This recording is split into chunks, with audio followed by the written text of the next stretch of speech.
Hello, and welcome to the official podcast of the Georgia Game Developers Association. The following is part of a series of recordings made during the 2011 Southern Interactive Entertainment and Game Expo. In this episode, Curtis Murphy presents What Can Game Designers Learn from Serious Games? Entertainment games use a language that often centers around fun.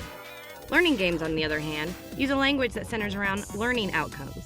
These two groups approach the design process from very different perspectives, but they're fundamentally very similar, and there are a lot of lessons they can teach each other. In this talk, we will discuss lessons that apply to both entertainment and learning games. This talk is part game design, part postmortem, and part bridge between game designers and instructors. It attempts to answer the question, what can game designers learn from serious games? The Georgia Game Developers Association now presents Curtis Murphy. This is really small, so this is kind of fun, actually. I can talk to each of you individually, which is what I prefer. So, education, serious gaming. Sure. Okay. Game designers, entertainment side. Okay. Coders, programmers, game designers, manager types. What are the rest of you? Some of you didn't hold up your hand. Artists? The audio? Audio? Okay. What am I missing? A few of you didn't hold up your hand. Research? What do you do? Entrepreneur, transcribe company. What do you do? Graphics? Okay. Well, programming. Okay, great. What do you do? With a service game company. Okay, great. Okay, great. So this is fun, like I said. It's a lot more fun to be intimate. I did sound right. So we'll try to not be intimate. Yes. No touching. So what I'm going to try to talk to you today about is serious games and entertainment games and learning. Okay, those are basically the three things, and I'm going to tie them all together. I had kind of an epiphany about 6 months ago when I was preparing for a different conference, and I just it really gave me chills. Like, holy crap, I just realized something that's really, really awesome. And so I'm going to talk a little bit about that today, and then I'm just going to talk about some general game design things, and hopefully you'll find them useful. And Windows is going to apparently remind me every 10 minutes that it needs to update, and we love Windows for that. And I don't want to roll in. I don't even want you to tell me in 4 hours. I don't ever want you to tell me again. So, I'm straddle both sides of this world. In my day job, I write serious games for a living. That's what I do. And in my night job, I work on entertainment applications for a living. So I do both. And I've been doing this for about 8 years. So I have a lot of different experiences, and I'd like today to kind of bridge that for you.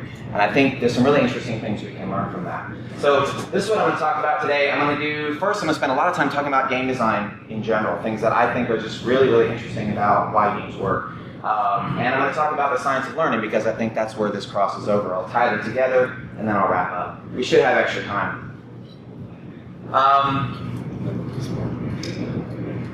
So I'll put hopefully some inspirational quotes throughout. This is a great book. So my goal is to convince you that we can learn a lot from the serious game side. Okay, that game design, I'm going to just put them all up there and I'll just talk about them all together. That there is a science to why games work. We talk about it as being art and mystical, and we talk about people like Will Wright and all these others, and like, oh, geniuses, and we'll never figure this stuff out, and that's not true. Okay? There is a science to why games work. There really, really is. Now, there's some art involved in there about how do you apply it and how do you really, really make it work for your product. But in general, there's actually science on why people play games. And we as game designers need to understand that. And then I'm going to tie that into serious games. So I saw a lot of you raise your hand about what a serious game is, so I'm going to gloss through this next part really fast. A serious game, basically, we want to take learning theory, classroom, lectures, we know we're learning, how do we get the information across? We want to add in some game design, put some Pac-Man on there, and we want to end up with awesome, right? That is the goal of serious games. Fortunately, it works. It really, really, really works. How do you know? I will tell you. Good. It's a good question. I will tell you. It really, really does work. Okay?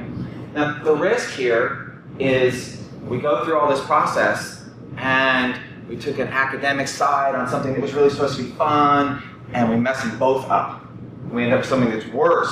Would have been better off just going with instruction or just going with a game. Combining them didn't work out, right? That happens a lot. It's called cheese-covered broccoli, right? We see that in edutainment, right? Those things, they were just awful. We're like, wow, who's going to play this, right? The 4-year-olds, the 8-year-olds, they're playing it. High schoolers are not playing it, right? Okay? Well, the solution is we need to understand game design and we need to understand learning. Then we can put them together, okay? I'm going to give you an example to answer his question, right? I worked on a project called the Damage Control Trainer. I was the lead designer for that, programmer on that. This is an example, I think, one of the best examples of a successful serious game. And this is what we think of, in my mind, of how do we know a serious game works?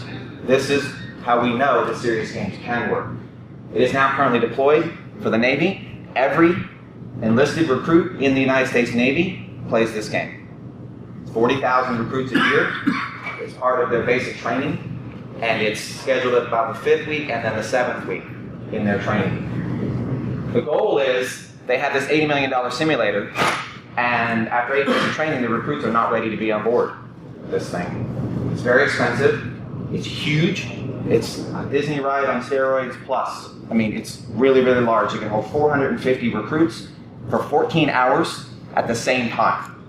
That's how big this is. It is a real ship inside of a warehouse that has water and everything. It's really, really cool, okay? But they're not ready to be there. So we built a serious game to help get them more ready to walk into this simulator. Project team, I don't really care about this stuff, but I should mention it. Right there on Alion, I'm with Alion, IDSI, Ideas, UCF, and the sponsor was the Office of Naval Research. So to answer his question, how do we know this works? This is how we know this works. The University of Central Florida, Dr. Clint Bowers and his team ran 6, 7 different studies. These are all published. And what we see is a 50 to 80% improvement in performance. With 1 hour, no instructor involved. They literally bring 90 kids, shouldn't call them kids, 90 young aspiring to be sailors. They line up in a room, and I'll show you pictures later. They all have headphones on, they do their thing.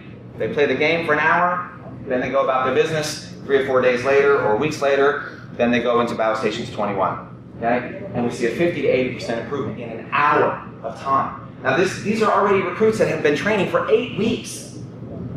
8 weeks, they've already been lectured to, they've been marched, they've been indoctrinated, and yet still we can make an improvement on that magnitude with 1 hour of time. That's how we know that serious games can work. Holy crap, right? That's just huge, okay? Street cred as far as the game, we won a number of awards for it. I don't really care, you can talk to me about it later, that's not why I'm here. I'm going to do a brief demo. Have any of you actually seen Damage Control Trainer or heard about it before? Just a few, right? Okay, well then I'll do this. And if you find this little video boring, then I'll stop it. But this will start.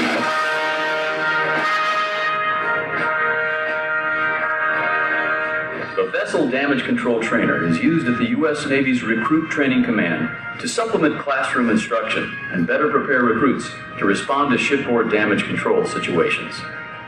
It provides virtual hands-on practice that allows recruits to apply what they've learned in the classroom in a realistic 3D gaming environment. Recruits using the trainer show a 50 to 80% performance improvement in the areas of communication, situational awareness, and decision-making.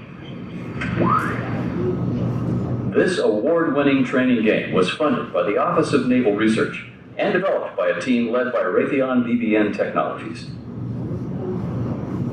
There are 6 training missions spread across 2 one-hour sessions. In the missions, the recruit must properly identify, report, and respond to a damage control situation, such as a flooding compartment, a fire, or an injured shipmate.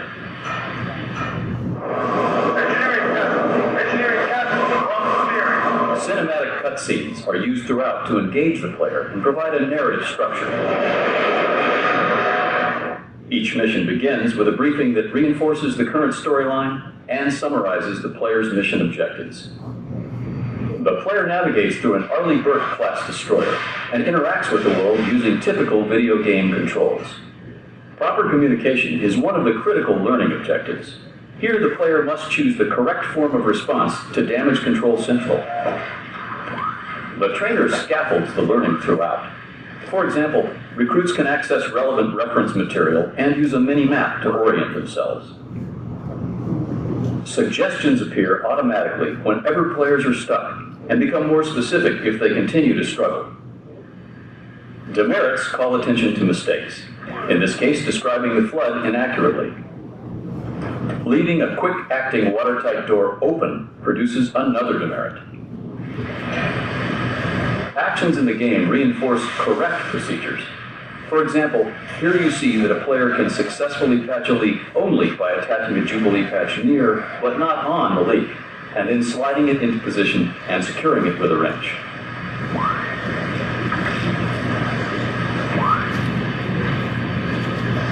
The natural consequences of errors provide feedback, particularly when they endanger the ship or its crew. On-sea leader, this is number 1 Nozzleman. We've lost water pressure. Number 1 Nozzleman, this is the on-sea leader. Evacuate that space immediately. After each mission, players receive a mission debrief that rates their performance and indicates areas needing improvement. The Vessel Damage Control Trainer is fully deployed with the U.S. Navy's Recruit Training Command and is an integral part of the curriculum for the 35,000 recruits who pass through each year. More information is available on vessel.vbn.com.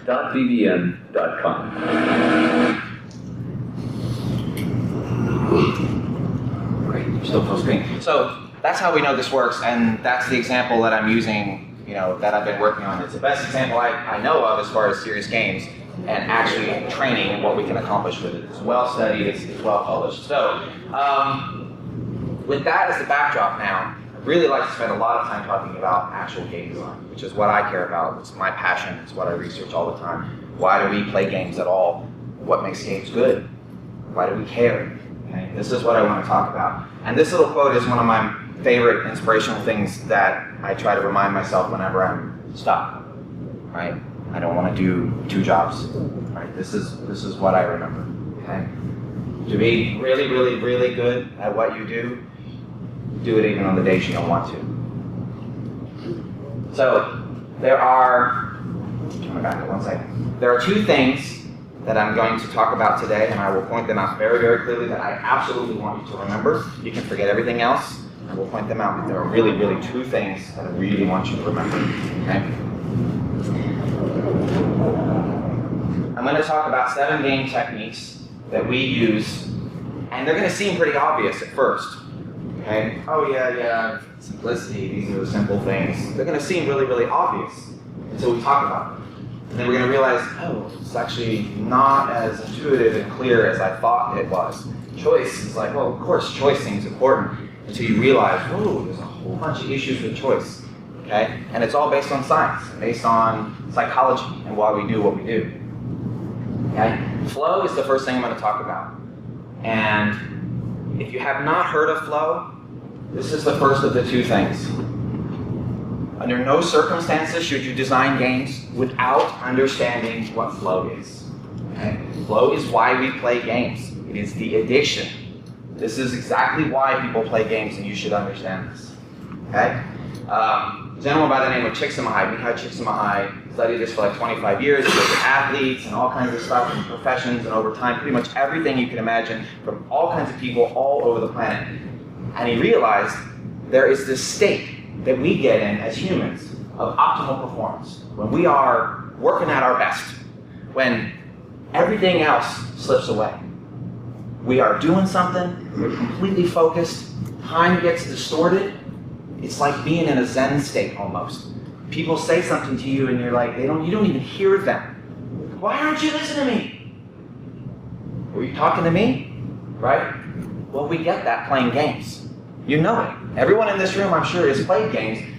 That is exactly the experience you have when you're playing a game that you really, really enjoy.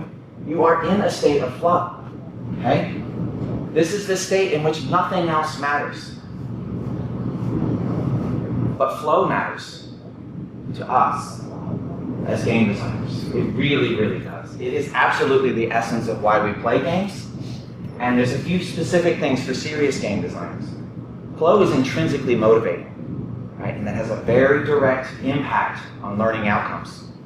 It is also a magnet for learning in itself, which I'm going to talk about in a second, which means literally being in flow increases how much you learn. It increases your desire to learn, and it itself is a process of learning, which is exactly what we want when we talk about serious games and training. Finally, it's pleasurable.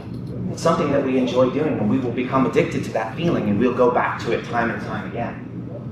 So, assuming that you all believe me that flow is part of games, how do we create flow? Well, a lot of people, when they first learn about game design and stuff, they're thinking, well, you know, it's this touchy-feely thing, we make them fun, we mix some stuff in, stir it in a pot, and we get a great training game. No, there are actually 4 things that are required in order to create flow. There really are 4 things. This is pretty cool. It's nice to know that there's like a recipe, right? If we follow the recipe, we can create flow. This is really, really cool. The first thing is we need to understand clearly what we must do.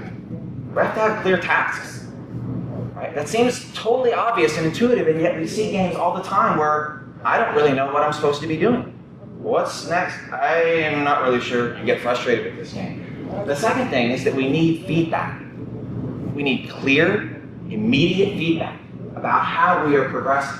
What succeeds? What fails? What am I doing? Think about going out in your yard and digging a hole, planting a plant.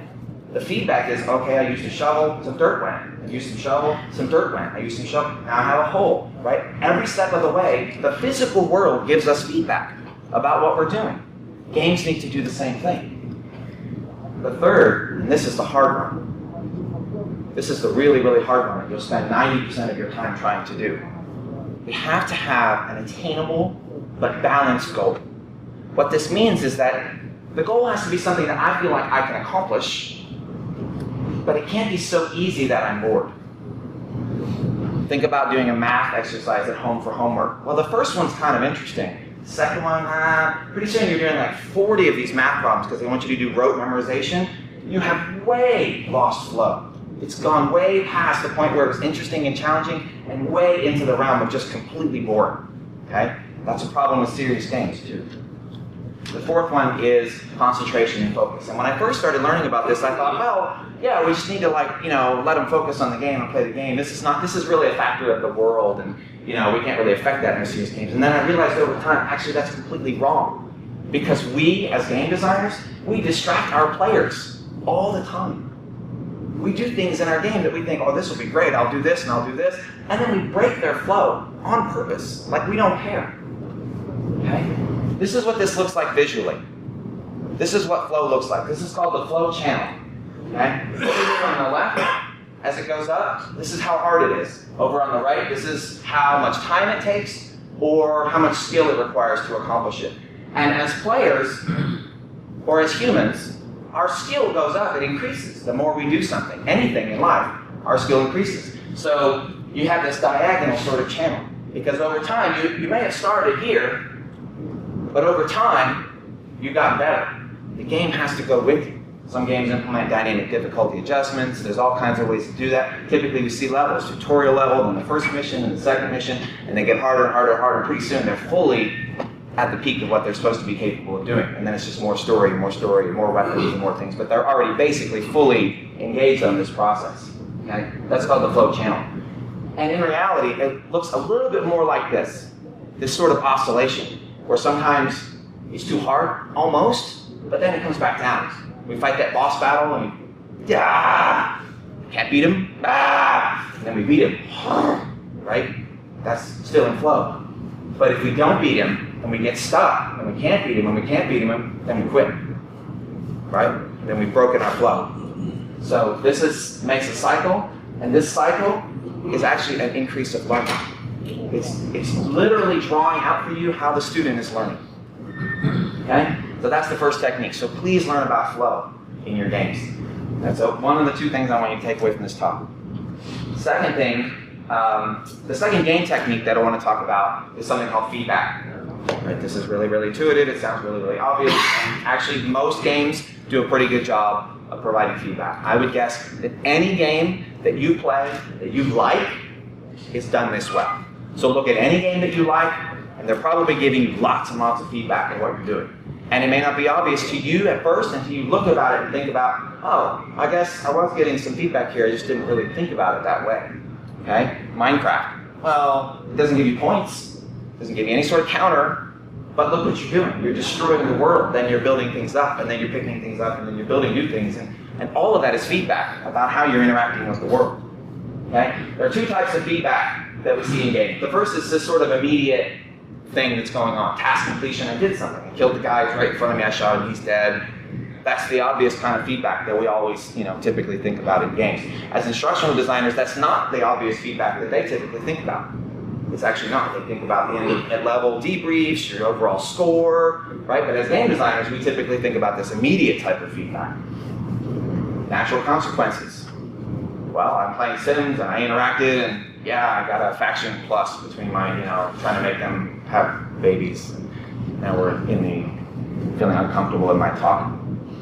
So, damage control trainer, putting out the fire, you put the hose on the fire goes down, yay, it's immediate feedback. The second type of feedback is more of a holistic feedback. This is the overall feedback that you get by playing the game. Player development, repetition. In this case, I don't even know if you can see them here, but there's a League of Legends picture, you failed, you got defeated, right? But you play again, and then maybe you win. And damage control trainer, you do an error, you do the mission again, okay? These are sort of like repetition, holistic. The second type of holistic sort of feedback that we do is progression.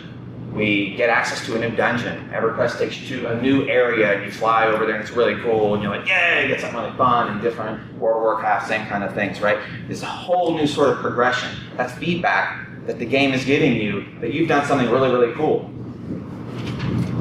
The third thing of game techniques that I want to talk about is simplicity, okay? Simplicity is just one of those things that seems so obvious.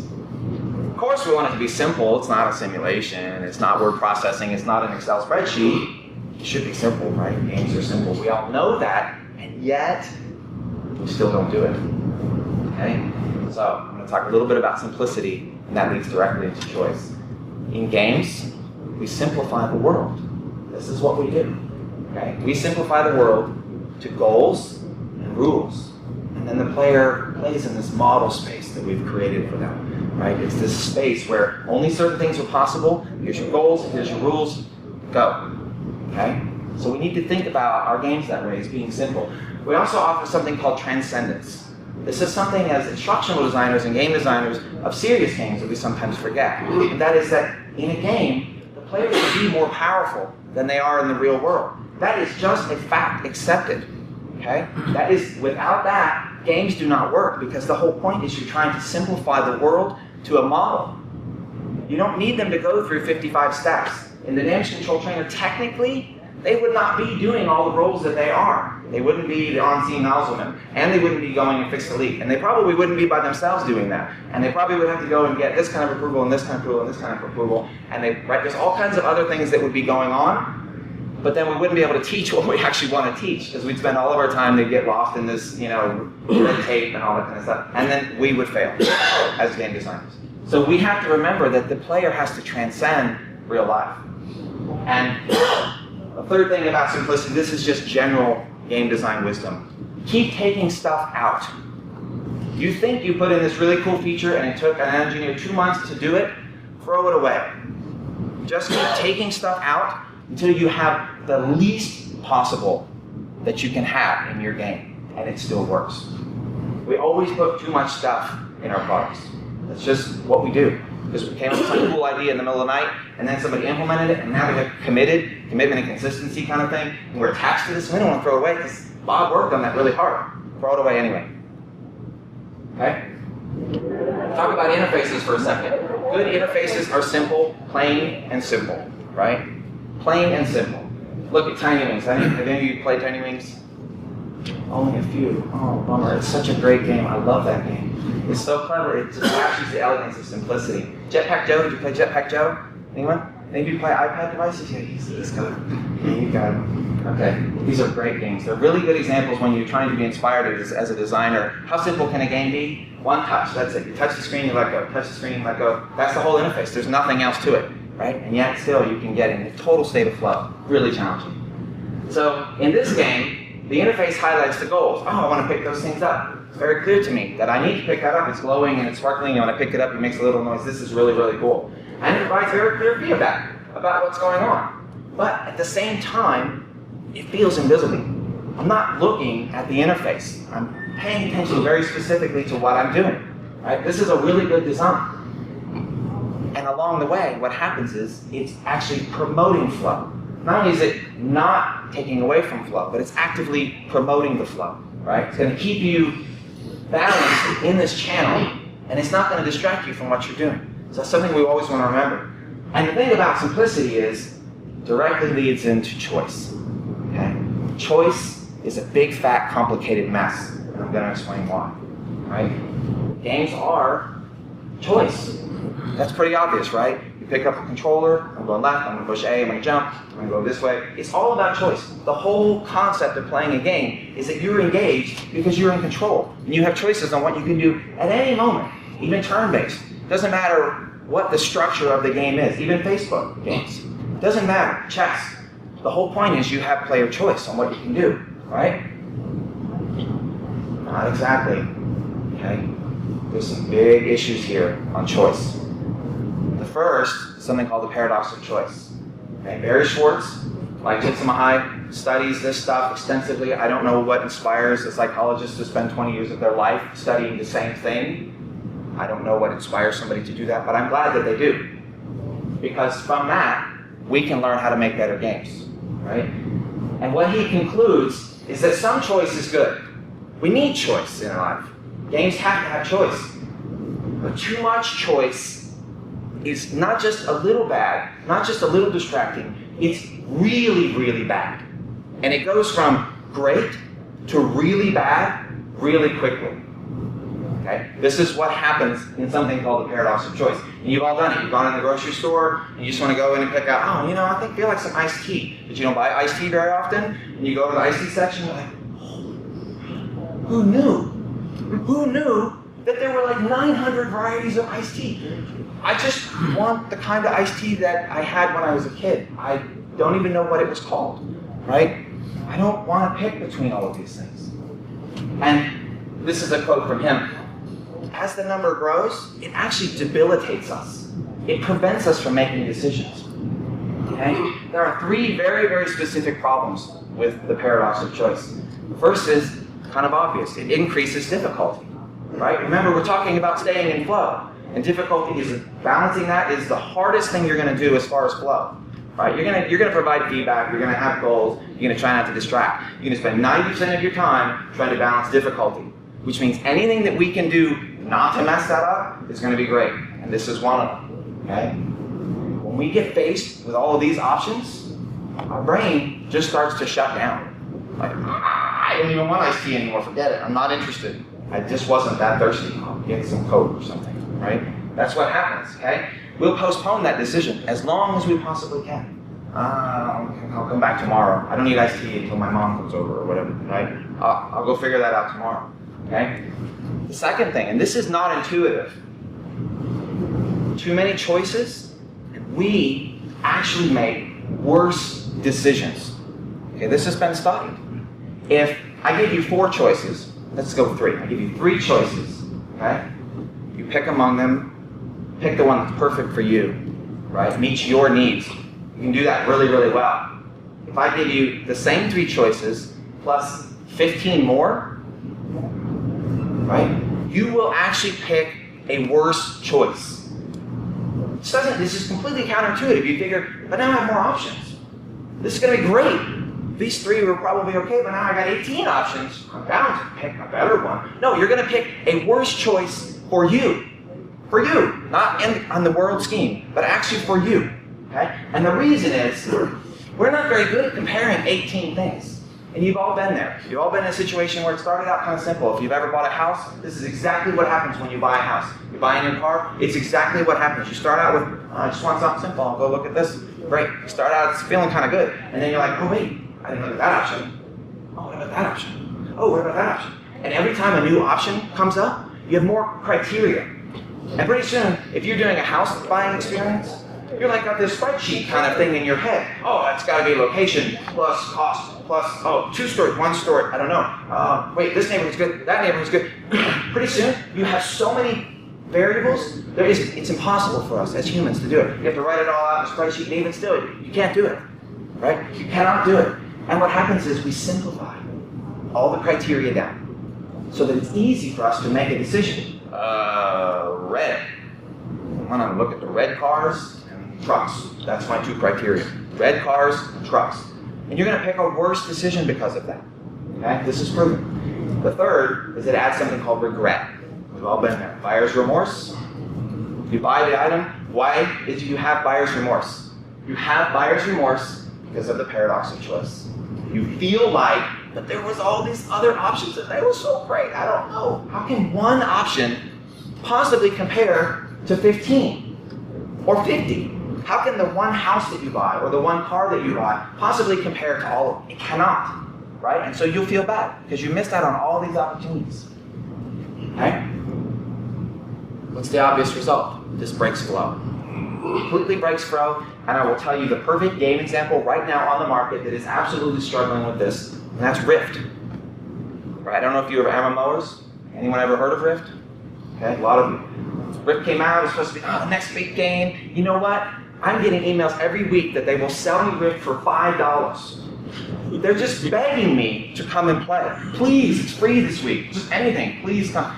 And I tried to tell them before they released, guys, you have paradox of choice from the moment the game starts. The first decision you make, pick a class for great. I can do that. I want to be one of these 4 classes, no problem. The very next thing you see is a dialogue that comes up with 8 choices. It sounds very permanent, and you're looking in there and you click on them and there's this tree of options like this, and you're just like, I don't know what to pick. And then what happens is you feel bad, and then the whole experience of the game, you're like, I should have probably picked something else. I don't know, maybe I would have liked this game better if I picked something else. And you're really struggling with paradox of choice at that point, okay? This decreases your motivation, and you throw the game away. This is not what we want. The obvious answer is less. Less is more. Less options, less choices. Spread the decisions out. Simplify. Thought you had a really cool feature for an option for a player to choose? Throw it away. Just throw it away. Okay? There's one more problem with choice. I told you choice is really complicated, right? There's another problem. Okay? This is something called opportunity cost. This is not new. Buchanan wrote this in like 1936 or something. This is really, really old. These economists talk about this all the time. What is opportunity cost? The cost of a choice that you make in life is not just the cost of the choice. It actually includes the cost of the choices you didn't pick. Okay? So the example is, you came to my talk, but you didn't go to the other 6 talks. Well, that means the cost of picking this talk is that you missed out on whatever the other 6 talks were. Okay, that's called opportunity cost. And we make lots of decisions in our life, and we balance them. I could go to Tahiti, or I could go to Williamsburg, or I could go to Hawaii, but you can't go to all 3. So you're going to lose out on 2 of them, right? And this is called opportunity cost. So thank you for attending my talk, first off. The second thing is that obviously this is going to impact flow, right? This is very distracting for us as players. I should have, I don't know. God, I really want to make the right decision here. Now we're distracted. We think as a designer we've given them really neat fun things because we want that player to maximize. We love the players to sit there and spend all the time. We figure that enhances their experience. In fact, it does not. They're now distracted. Instead of thinking about how awesome our game is, they're trying to make sure that they played it as best as it could have been played. Instead of just playing the effing game. All right? The 5th technique. This is really neat to me when I learned about this. This is something called immersion and engagement. And as a game designer, originally I just used these terms interchangeably. Like, it sounds like the same to me, but it's actually not the same. Technically, there's 2 things going on here, and it's kind of fun to learn this difference because then you think about it a little differently. Oh, okay. It gives you a language to sort of think about things. So, what's immersion? Immersion is when you're listening to a story, right? Hopefully you're immersed in this conversation, right? I'm telling you stuff, I'm moving around. Hopefully you're a little bit immersed in what's going on. You're in a game, you're seeing a cutscene, right? Great, that's cool. You're immersed in it. You're watching movies at night. That's immersion, okay? That's a passive experience. It's passive. It's not a bad thing. This is not a problem. Neither of these is bad. Okay? But just knowing that this is a passive experience. The second one is engagement. Engagement is when you're working to try to figure something out. You're actually playing Angry Birds, trying to figure out, how do I get the right angle? How do I get the pig? Right? That's engagement. Okay? You are actively trying to do something. And an active experience always is more valuable as far as motivation and learning than a passive experience. It's why classroom lectures are so dull, but why we love to go out in the field and go on field trips and do lab exercises and stuff, or play video games. It's why we play video games. But the cool thing is, games don't have to decide. We can use them both. We can tell stories and have interesting sort of plot lines and stuff, and engage our players. We get to use both, okay? But knowing that there's a difference, this creates intensity in games, okay? We play Red Dead Redemption. It's like all about stories, long stories going on. There's all kinds of immersion. Personally, for me, I didn't like it. I thought there was too many stories. Like, okay, can we get past the long walks in the park kind of thing, right? But that's just me. 7 little words. Engagement. How do I solve this little thing? How do I solve it? Hey, honey, what is that word? What do you think? Okay. Now we're engaged. Now, in this talk, if I'm doing my job, you are both. You're kind of immersed. Hopefully, I'm interesting a little bit. Hopefully I'm engaging your brain. You're thinking about flow. You're thinking about, wait a minute, what about my game? How does this apply? Now you're both, which means you're at the peak of your learning, right? You have an intense experience. The 6th technique that games use is practice. This one's pretty straightforward. And there it goes. Okay. It's pretty obvious. Practice, practice, practice, right? Well, we use practice to promote mastery. That's pretty obvious. We use failure. You didn't do good enough. You didn't beat the boss. Go back. Do it again. We want them to learn certain skills. They haven't learned it. If we've designed the game well, they will figure out these skills, right? We'll guide them to use these experiences, okay? But there is some problem. We have to be a little bit careful as designers. It's real easy to start using repetition. Repetition is great. And then we have excessive practice, too much practice. Boring, boring, boring, yes, yes, yes, yes. We have long recovery times. Right? You ever played a game? Some of those games are like you have to fight through the whole freaking level. You get to the very, very end, and you may you jump off the cliff. Right? This is how games used to be in the 80s. All of them. Play the jungle guy swinging over the rope, and you get all the way to the end. And oh my gosh, platform games are brutal. Back to the beginning, all the way, right to the start. Okay? This is how they used to be. Games aren't like that anymore. So don't design your games that way. Okay? Repetition. Practice creates repetition, which is really, really great for learning. Okay? I'm going to give an example from the damage control trainer. So in DCT, we need to teach them about doors. Doors are really, really important on a ship because if you leave a door open and there's a leak coming in the room, people die. Ship sinks. This really, really matters. It's not a trivial thing. It's not like shutting the door here. It really, really matters to them. Okay? And they need to teach these recruits about shutting the door. So we drive this home in our games, they don't have to do it when they're on this $87 million trainer. That's not when they want to be teaching people to shut doors. There's more important things they can be teaching, like leadership, team skills, communication, right? Those are much more important to teach in a very limited set of time than what we can do in a game. So we teach them how to shut the doors, okay? So they shut the doors, and then they shut the doors, and they keep shutting doors, and they keep getting exposed to this. Every door that they see, all of them. Okay, well, I'll shut that door even though that door doesn't matter. And pretty soon, they're walking around the street and they're thinking about doors that they can shut. Okay? What kind of doors can they shut? All of them. And a neat thing happened. They transferred their knowledge from shut the door into a bigger world of thinking about something. That's when we've done a good job with practice and repetition. But there is one little caveat. Repetition without learning is something that we do a lot in entertainment games. Just play the thing again, play the thing again, play the thing again. I don't really care if you're learning, just do it because I need 8 more hours of content or else I can't ship my product, okay? Well, I would bet, statistically, that most of you in this room could not tell me what's on the front and the back of a penny. I can't. I have no idea what's on the front and back. Unless there's some president or some building or something, okay? A few of you got it. I don't know. And most of you don't. And that's okay, because we don't care. But you have held thousands of pennies in your hands during your life. Thousands of them. right? That's repetition without learning. But you know that 100 pennies makes $1, and that's what you care about. So be careful when you're designing your games that you're not creating repetition without learning. The seventh thing is fun, right? I used to not talk about fun when I talked about serious games, and I realized, actually, no, it really does matter. It's not just a word we didn't want to talk about. No, it actually is. There's some sort of magic that is what we call fun. Okay? It includes a lot of the things we've already talked about: immersion, engagement, satisfaction, fear, which is triumph. There's notches and all these other kinds of things, mentoring. There's all kinds of ways we can go after fun. There's just tons of ways. But these create positive feelings. Fun is just a positive feeling. That's why we do stuff. That's why we like doing things. Okay? And Ralph Koster will point out that fun is really just another word for learning. We're learning something new and applying that. It's a really interesting way to look at the world. Okay? I'm going to take a break.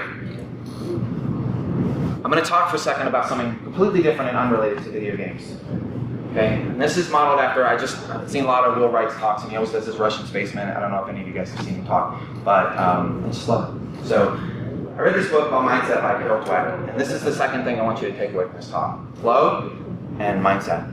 Okay, if there's two things you take away from this talk, those are the only two. You can forget everything else I said. Okay? Read that book. I promise you it will make you a better game designer. Promise. Okay? You can email me and tell me later that I was stupid and you wasted 10 hours of your time at $8. But I promise you won't. Okay? So, Carol Dweck does this idea. She says, we all believe that kind of there's this genius out there. The Steve Jobs, the Bill Gates, the Will Wrights, they're all these geniuses. I don't know, they're special, right? They're gifted. Okay? They're smart. They're better than we are. They're different. Okay? This is what we kind of believe as a society. We just do. That's why we write about them, and everybody talks about them. Gosh, they're so awesome. Okay? But it's a trap. It's a mental trap. We believe that they are different than us. This is called, if I can get it to go, the fixed mindset. That's what this is called. This is the term for this, the fixed mindset. And it creates this belief, they're great, we're not, why should we try? Why should we work hard? Forget it, I don't really need to learn stuff. My God, I was at the conference yesterday, standing in the lobby, I listened to a young engineer who's wearing a staff shirt, wants to be a game designer, game developer, and he literally said, I could do it, but I can't run Objective-C all by myself. What the F are you doing here? Of course you can learn Objective-C by yourself. How do you think everybody else learns it? They just learn it. You just do it, right? Okay? The reality is with games, learning is the drug. That's why we play. You've played a game where one day you just absolutely love it. The next day, I mean literally the next day, you go to play it and you're like, I think I figured everything out about this game. I'm done. And you just completely lose interest in 15 minutes. It's just the strangest thing. And you're like, I don't know, I loved it yesterday. I was trying to get all my friends to play it today, I just don't care. The reason is you've learned everything. You feel like you've learned everything that game has to offer. You're done. Okay? The growth mindset says effort plus learning equals success. And when I'm talking about effort, I'm talking about non-stop effort. Keep working at it forever. Keep learning forever. If you fail, who cares? Keep trying. You're going to make some crap games. That's just part of the process, right? Learning is fun. It really is. That's why we play games. Okay? I don't know if you guys have played Rock Band and Guitar Hero, but if you have, we've all had that experience. All right, back to learning. So, I'm going to talk real briefly about the science of learning. How are we doing on time? I think we're okay.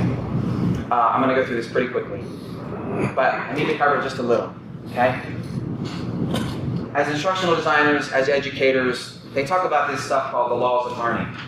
They're like, oh, well, there are certain things that we know in the world that make learning better, so we should try to put those into our lectures and put them into our classrooms, and we should incorporate the school system, and yada, yada, yada. Well, that's great that they know or at least they think they know, what makes learning better, right? This is great. Well, there's 6 things that I'm going to put up there that are part of the laws of learning. First is motivation. Kids learn better when they're motivated. Got to give feedback, lots of feedback. That means tests in the educational world, but not the right kind of feedback.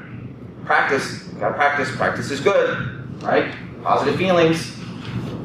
People who are happy at school learn better. We want them to eat well, we want them to come be happy, we want them to be tired, sleepy, and bored, and all that kind of stuff, right? Intense experiences are the best way to learn. And choice. Okay? These are 6 parts of the laws of learning. There's actually a few more, but they're not really that relevant to games. Okay? Let's talk a little bit about motivation and feedback. Motivation, quite simply, this is just true. A student who is motivated to learn is going to learn more. Duh. Kind of obvious. I really want to learn this. Great, you're probably going to learn a lot better than the guy who's like, I don't want to be here. Right? That's just pretty obvious. Feedback is how we perceive progress. We've already talked about it. It's pretty straightforward. Okay? Practice, again, we've already talked about it. Time on task creates opportunities for learning. That's how we learn, by trying and trying and trying and trying, and then boom, we figure it out. And along the way, we become an expert, and we didn't even realize it. Positive feelings. It just seems so obvious, right? If I'm happy to be here, seems like that's better. Intensity. It's another one of those dumb ones.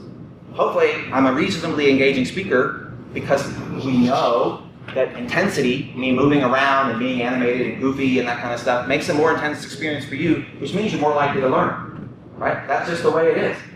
Okay? And we know the choice. People like to have choices. They need to feel like they're involved in the process. They don't have to have tons of choices, but they need some. Okay? Now, so that's a little bit about the science of learning. And we've talked a lot about game design, which is what I really care about. So let's talk a little bit about why do games work then? I mean, why do they work? Not how do they work. We sort of talked about that, but why do they work? And this was the experience that I had about 6 months ago that I was telling you about before. It's like, holy crap. This is really, really cool. This is just really, really cool. It's not art. It's not a mystery. It's not a secret. Will Wright and Jesse Schell and Raph Koster and all these people, they're not just secret. They haven't figured out some amazing thing. There's not magic going on here. The answer is that games work for exactly the same reasons that good instruction works. And this is just so cool. Right? These 6 things, do they not look exactly like the 7 techniques that we use in games? I mean, the words are the same. They're exactly what makes for good games. This is such a freaking cool realization. Why?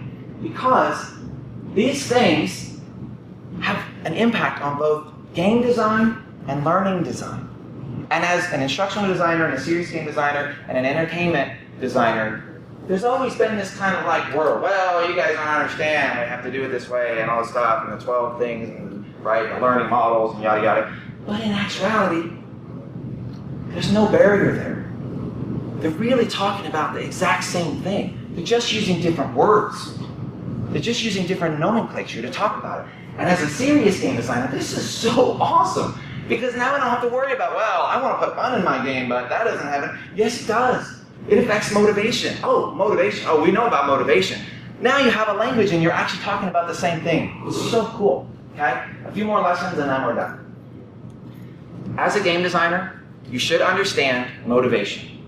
Okay? There are 2 types of motivation. There's something called intrinsic motivation and extrinsic motivation. And one is better than the other. This is not like earlier. These 2 are different, and it matters that you understand the way these 2 things work. Okay? For intrinsic motivation, I don't know if you can read this, but it's really simple. Intrinsic motivation is the joy of doing. That's it. The joy of doing something. If you like to plant in the garden, you are intrinsically motivated while you're planting in the garden. If you like to play games, you're intrinsically motivated because you really just enjoy doing it. Okay? It's very simple. There's nothing else to it other than just you physically or mentally or psychologically enjoy the activity because of the activity itself. Extrinsic motivators is everything else. Okay? If I said I was going to pay you $5 to come to my class today, that's an extrinsic motivator. Come to my lecture, I'll give you $5. Cool. That's an extrinsic motivator. Seems like it's great. Parents talk all the time. Oh, well, you know, I give my kid $1 for every A that they get on the report card. Sounds like a good idea. Why not? They're motivated, right? Seems like a good idea. Okay? Well, intrinsic motivation is always better than extrinsic motivation. There's a very, very, very, very few cases where that's not true, but trust me, just generally forget about that crap. Because in general, intrinsic motivators are always better than extrinsic motivators in the long term, which is what we care about as educators. We don't care that in 2 minutes it had a minor improvement. What we really care about is they really learned something in the end. Okay? So intrinsic matters. And there is a bit of a conundrum. Okay? I've been to a number of different panels where they talk about gamification. Always comes up in gamification. What's gamification? Why does it work? Well, we give people points and give them rewards and then we'll get feedback and stuff. And all of a sudden, just basic concepts in life are now considered gaming techniques. And like games own those techniques for some reason. Giving feedback is first invented by gamers. I don't know, right? Okay, we'll call it gamification. That's great. So gamifying, they're talking about gamifying, and without fail, always it comes up. Well, that's an extrinsic motivator. No, that's intrinsic because I really like collecting points. Well, wait, no. We know that giving points to people and this kind of stuff, it's an extrinsic motivator. But if I'm getting points and I'm getting feedback, that's like gambling in a casino and it's the whole Facebook idea and all these different games, and that's operant conditioning, and we care about that. So how do I know which is which? I don't know. Seems like it's pretty confusing because it's the joy of doing. Well, wait, what does the joy of doing actually mean? What if I'm giving them points and they enjoy that? What if I'm giving them $5 and they really do enjoy that? What if it motivates them? Is that intrinsic? I don't know. Right? It gets confusing. There is an answer, fortunately. Okay? The answer is control. Right? This is a whole other set of psychology and it branches in, but this is how this works out in the end. Okay? Beware control. If you are giving a reward in your game with the intent of controlling that person's behavior, you're screwed up. You messed up. Okay? Because now, it's like if I said, I'm going to give you $5 to come to this lecture. Okay? That's an extrinsic motivator because I'm trying to get you to come here. I'm controlling you. And we as humans perceive this really intuitively. Really intuitively. Don't think you can hide it. Don't think you can build clever systems. I'm really trying to get them to do this thing, but they won't figure that out because they will. Right? We know when we're being controlled. We know. Autonomy matters a lot to well-being, and we know when people are trying to control us. We really, really do. But acknowledgement without an intent to control is okay. In the game, I told you to go do something, you did it for me, I'm going to give you 5 gold or whatever. I'm acknowledging it. I'm not actually trying to control you. You don't have to go do that. But if you do it, now I'm giving feedback, I'm giving you goals and things to accomplish, that's okay. Because I'm not actually trying to control you. Okay? This is a fuzzy line. You have to figure this out for yourself in your game. We do need autonomy. And I'm going to read this out loud. Try to encourage a kid to learn math by paying them for each workbook page that they complete. And she'll almost certainly become more diligent in the short term, and you will absolutely crush her interest in math forever. Right? This is so powerful as parents and educators. I hear kids, I coach soccer, and I hear parents talking about giving their kids $5 or taking them out to Taco Bell if they win the game. Oh my God. You know how hard that is to undo? You've just completely destroyed the intrinsic joy of doing. Why? Because the extrinsic motivator replaces the joy of doing. You think, no, I still enjoy it, I got $5. No. You will forget the joy of doing, and you replace it with the $5. Which means that all of the activity, all of the experience in your head is placed with a little moniker that says $5 or Taco Bell for a very long time. And it only takes a few times, yeah. Would you say that the high compensations for professional athletes are killing the joy of doing for them? That gets a little different because it's an expected reward, right? There's a baseline reward concept. I expect to get a baseline reward, but I think that there's something there, yeah. Yeah, I think there probably is. They lose it mostly anyway, so. They get fined to death. They get fined to death. Now, here's an interesting exercise. Replace the word math with my game. Right? I gave them a bunch of rewards to get them to play my game. And guess what? You destroyed all interest in your game. You thought it was really cool for like 5 minutes. And then after a while, they're like, oh, I don't really care about this reward I'm going to get. And you've lost them. Right? We do this all the time as game designers. We think, oh, I see in WoW, they do this system of rewards and stuff. Well, I'll use that to get my people to do whatever. And you've completely missed the point.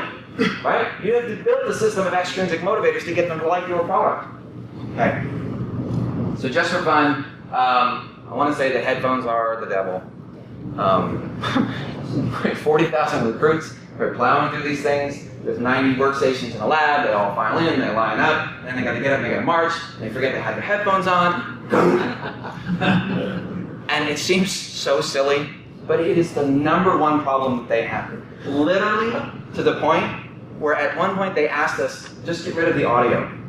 And I'm thinking, oh my gosh, how are we going to get rid of the audio in this game? It's like, how are they going to hear the announcements on the YMC? How are they going to, So I hate headphones, this one.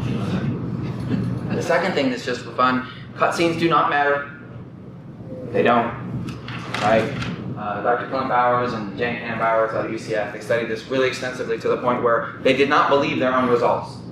Okay, they were literally taking cutscenes, they were putting in Bugs Bunny cartoons instead of an important instructional content cutscene, and it made 0 difference. None. This can't be true. This can't be true, right? They don't matter. Do not waste your money on them unless you have something to show at a trade show or something. Don't worry about it. Think of games like Civilization. They have one little cutscene when the game starts. That's it. There's nothing else. It's like one of the most popular games of all time.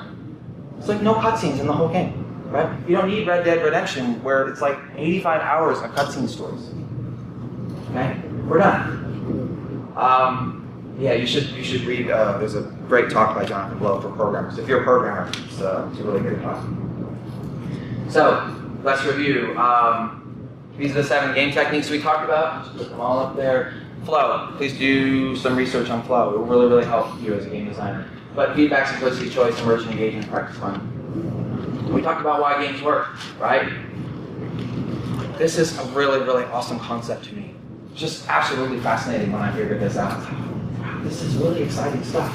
Okay? And the second thing is the growth mindset. Please never stop learning, and absolutely do not be smart.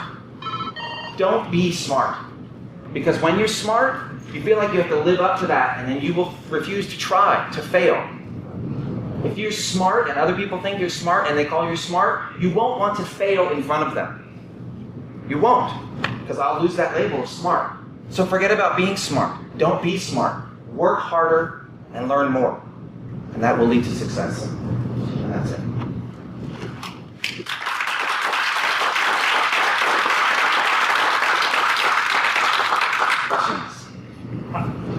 I have a question to follow up on the question I asked before. How do you know? You gave us a great example as of what I would call a training simulation. That is, I'm putting what I need to know to work right now. But if I think about a lot of at least higher education pieces, that's not what the person does. They're trying to think about how I make a decision, not what I do. And how do you measure that aspect in an educational game as compared to a training game? I think you just figure out how to put that into your game. I actually had it in my slide up earlier and I deleted it. But, how do I know? How do I know that? That is art. That process is art.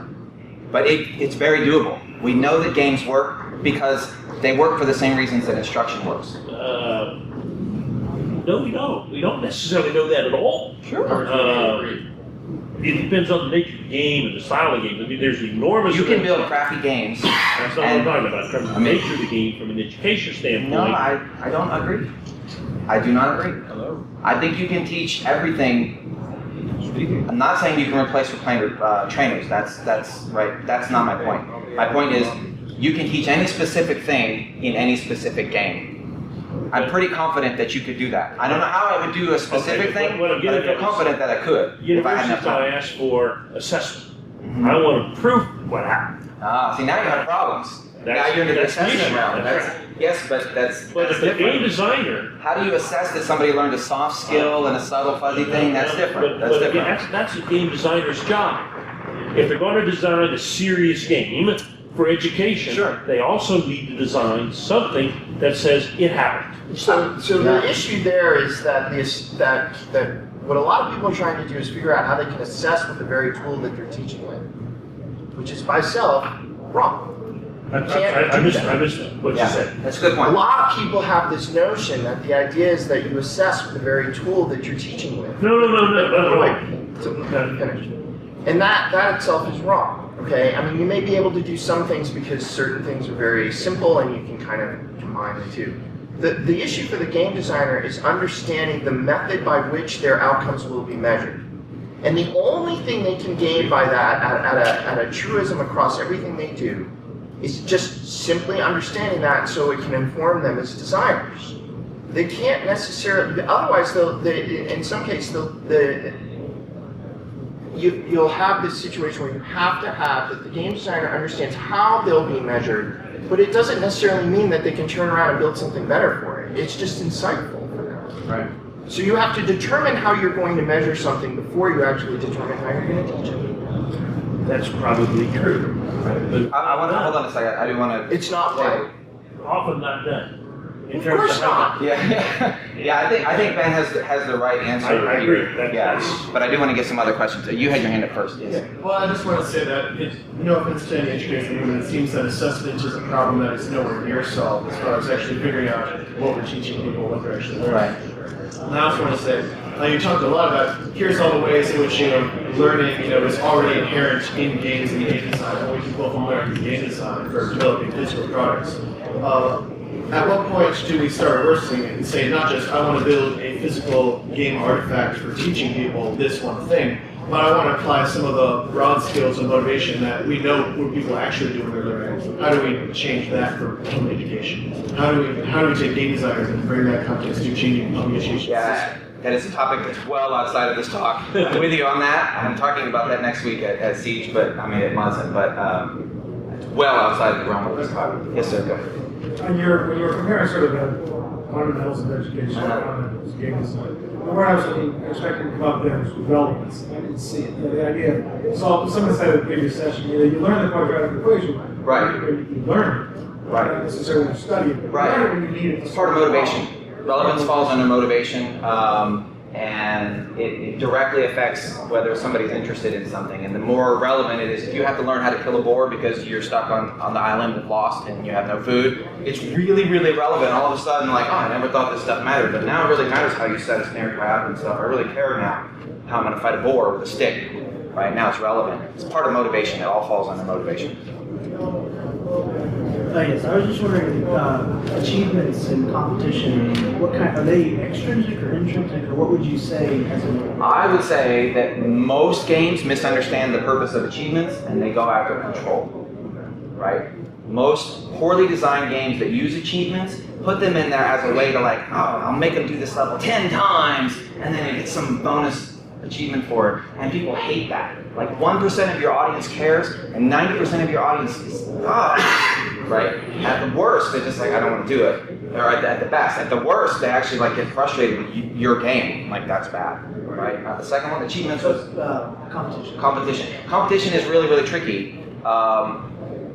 For me personally, I would recommend if you're building a serious game or a training game, consider avoiding competition unless you really, really have thought this through, right? It has a whole bunch of impacts. It leads to people potentially trying to cheat. It leads to them trying to game the game. And now sort of like the motivation of how they're playing and why they're playing changes. So really, really be careful about competition in a training game. In an entertainment game, games like League of Legends and those kinds of things and first-person shooters, well, competition is all part of their motivational scheme. Well, right. I would just think that it would be a good motivator because it's a very common motivator. Yeah, but it's one of those things that seems intuitive. What are you motivating them to do? Yeah, it gets really, it's like choice. It gets really fuzzy really fast. Personally, I would avoid it.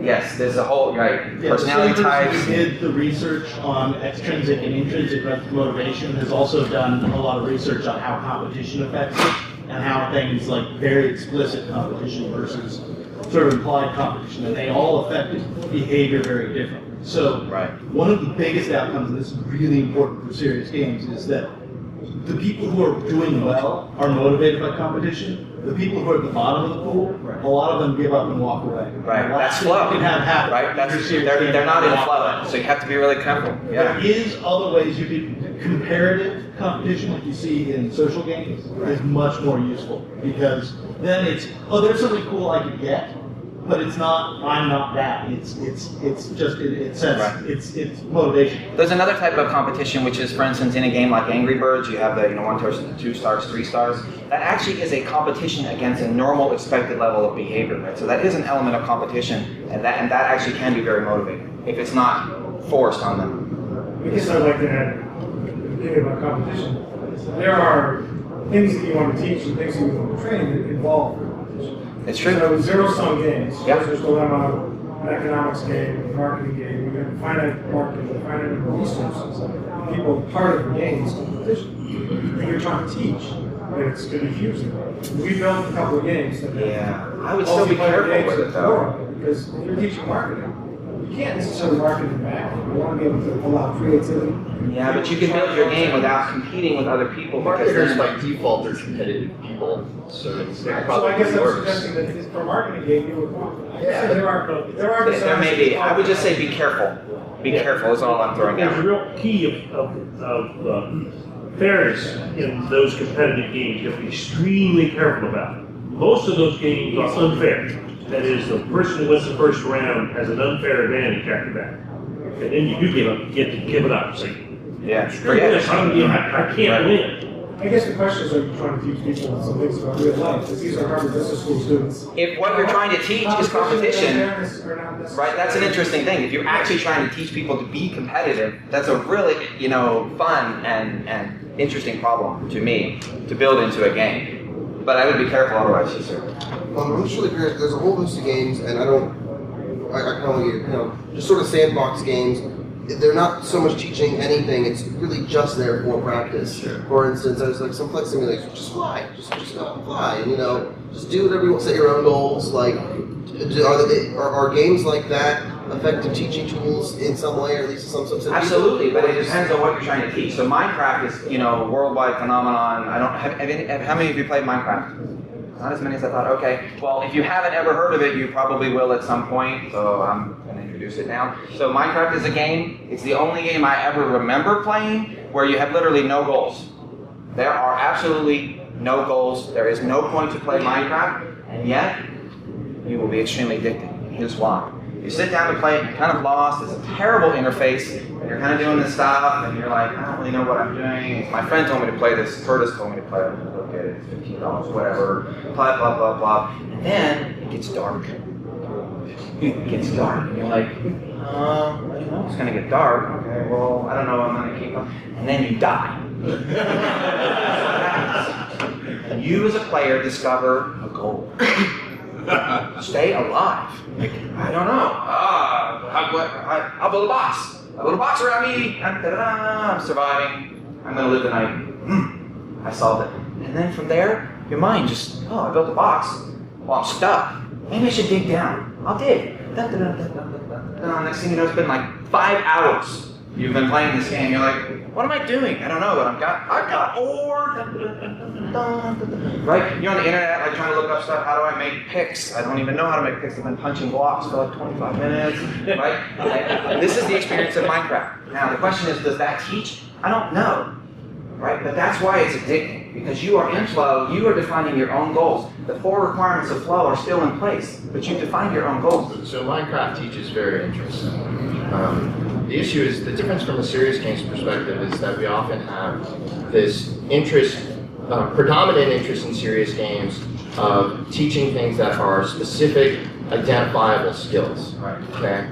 And what a lot of games do, let alone what Minecraft especially does, is teach things that are not necessarily things where we point at them and have a real world facsimile so perfectly rendered in front of us. That's right. But what Minecraft actually teaches at a very specific level, on a constant iterative basis, is how to engage higher executive function towards achieving goals that you set for yourself. I love that. And that's a life skill. I love that. Okay? That is, and that it is teaches grit, and it teaches other aspects of positive psychology and karma and all of these things. The problem in serious games is that a lot of us are focused on very, very deterministic outcomes. Right? And games, not all, but a number of the most joyous games like what you're talking about do not do that.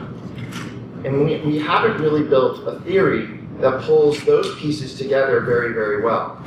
I think what you've talked about mostly has been things that can help lead that way, but are mostly focused on trying to apply them against deterministic, well-defined, skill-based settings. So the question is, how do we get to these other? So this is Ben's story. He's going to do the keynote tonight, and I think Ben is completely right here. And I think that games like Minecraft are wonderful teachers. Problem from a serious game perspective is not a problem unless you want specific outcomes and you want to assess what you have learned, right? Me, I'm not a big assessment fan, actually. I think it destroys our interest in testing and all that stuff, destroys learning interest entirely. And I'm completely not a fan of the way school systems run at all. That's what I'll talk about next week. But if it worked to me, I would have the school system work like Minecraft.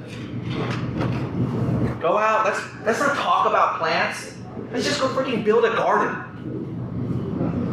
4th grade, the whole year. Let's not talk about ecology. Let's not go on a field trip to the lake. No, let's go out and build a freaking garden. We'll plant it in the fall. We'll get some stuff that grows in the spring. Boom, I have learned. I've learned everything I could possibly need to learn in a practical way, and I will never forget it. That's how school should be. That's how Minecraft works and other games like it. Yes, sir. So I have mostly a rhetorical question. How do you get money to do that? Because nobody's going to pay you unless you can show results. Minecraft, I think, is making a lot of money. Yeah, Nobody's going to come to you and say, make me a game with no goal. No, Katie Sealing got that grant. You didn't. She did. So Quest to Learn in New York City has a grant from the MacArthur Foundation and other public interests to look and see, not as free-flowing as that. I mean, at the end of the day, we still have to, go against the syllabus and a curriculum. But to look at those kinds of ideas. And if they do pan out, then see question whether they really want, or whether it means refinement and iteration. But that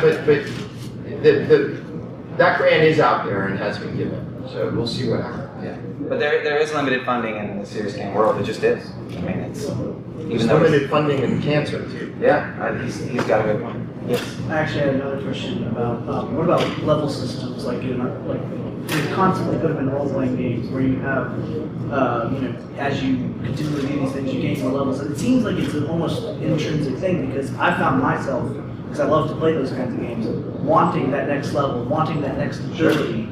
To learn how to do that. And you work to achieve it, and then... Right. So the level system is kind of a complicated problem, but if you go back to flow, right, well, if I'm making progress and I have goals, well, leveling up is a goal, and getting some item is a goal, and now I work toward that, and I get feedback, and my experience bar moves, that's feedback, right? And it's not too hard, it's not going to take me forever early on in leveling. So leveling systems definitely can be a part of flow. They can also, when done poorly, be an extrinsic motivator. If the game itself is not fun, and you're using levels because you're like, oh, they'll grind through my levels, and then that'll be great content, and then you forgot to make the game fun, right? Now it becomes an extrinsic motivator instead of a process of the goals. So it's a little bit of art. And levels are feedback. Levels can be feedback. They're not. You're not playing to get to level 12. You are level 12 because you've done these things. Yeah. You've got that much experience. I think are we done? I think we're out of time. I think we're out of time. So I was told to tell you that there's lunch that way. It's provided. And thank you very much for coming.